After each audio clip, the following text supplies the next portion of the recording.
Bien-aimés, donc nous sommes dans Genèse au chapitre 15. Nous voulons parler de la rescousse de Dieu dans notre désespoir ou dans notre dépression. Vous savez, Abraham, lui qui est le père, notre père de la foi, il a connu aussi la dépression. Donc cela peut arriver à n'importe qui. Porteur des promesses de Dieu depuis Genèse au chapitre 12, Dieu l'a appelé pour lui dire, je te bénirai, quitte le pays de ton père. Je te rendrai grand, tu auras la célébrité, tu seras une source de bénédiction, je te bénirai au point que si quelqu'un te bénit, je le bénirai aussi. Quelqu'un qui essaiera de te maudire, il va me rencontrer sur son chemin. Abraham partit, il a fait le tour du contrée, il arrive même à Canaan, dans la terre promise, la terre que Dieu lui dit que ce sont tes descendants qui viendront posséder ce territoire.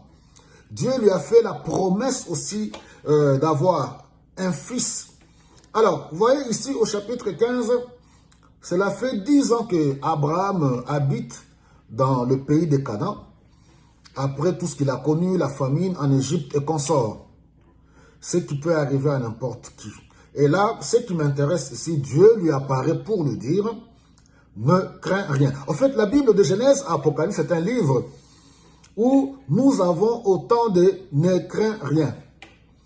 Chaque jour dans ta vie, quand tu te réveilles, j'aimerais bien te dire, toi qui es troublé, il y a un ne crains rien à ton quotidien, face à l'oppression, face aux difficultés. Laisse-moi te dire, l'Éternel qui a créé les cieux et la terre te dit encore aujourd'hui, ne crains rien, n'aie pas peur. Je suis ton protecteur, comme il dit à Abraham. Je suis le Dieu tout-puissant. Ce que je promets, je le réalise. Je ne mens jamais. Je n'ai pas besoin, oui, de l'aide de quiconque. Personne ne peut s'opposer à ce que je réalise, ce que je t'ai promis. Il dit à Abraham, ne crains rien. Parce qu'Abraham connaissait la dépression. Il dit, mais voilà, tu m'as appelé, tu m'as fait toutes ces promesses, je suis riche, j'ai des biens. Et voilà, je m'en vais. Il voyait déjà sa mort venir. Je m'en vais et je n'ai pas d'héritier. Je ne sais pas où est-ce que tu en es dans ta vie par rapport à tes problèmes, par rapport à tes attentes. Depuis qu'il avait reçu la promesse, 10 ans se sont écoulés. Il dit, bon, de toute façon, j'ai mon serviteur ici parce que nous avons, nous tous, difficile à nous connecter à la révélation, voir les choses telles que Dieu le voit. Il dit, j'ai mon serviteur Eliezer, c'est à lui que je vais confier toutes mes richesses. Dieu lui dit, non, non, non, non, non, non, non.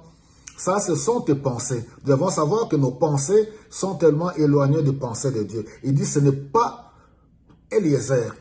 Alors Dieu lui dit, n'oubliez pas, dans le parcours d'Abraham, je vais soulever un point important, Abraham a bâti des autels.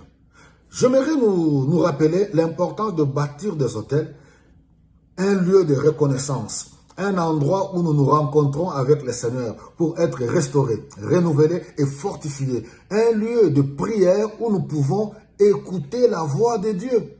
Dans nos maisons, bâtissons des autels de prière. Alléluia, des prières en famille pour rappeler à Dieu les promesses qu'il nous a faites. Alors Dieu le fait sortir dehors. Il dit, viens. Il nous dit, regarde, peux-tu compter toutes ces étoiles qui sont dans les cieux? C'est pour dire que je suis un Dieu grand. La bénédiction que je t'accorderai, elle est à un niveau extraordinaire.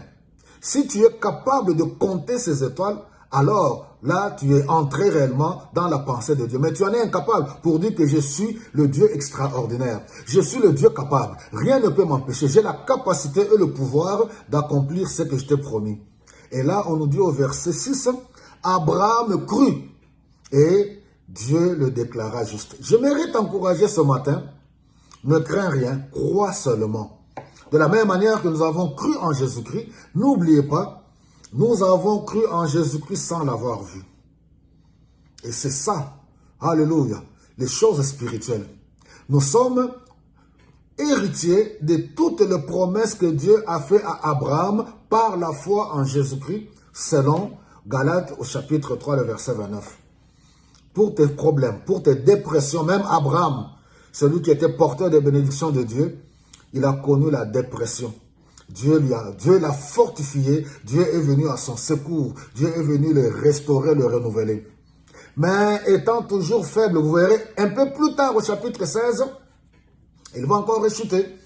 Et voilà sa femme qui vient lui proposer Agar, en dépit de tout ce que Dieu lui avait promis, pensant que on peut bricoler ou chercher à aider Dieu. Or, la bénédiction, les promesses de bénédiction que Dieu avait fait à Abraham, cela se réaliserait par le canal de Sarah, son épouse, quant au fils de la promesse. Alors, prends courage, ne crains rien, Dieu va réaliser, en dépit de temps que cela pourra prendre. Là, ça fait 10 ans, il lui reste encore 14 ans pour la réalisation de la promesse. Que Dieu vous bénisse.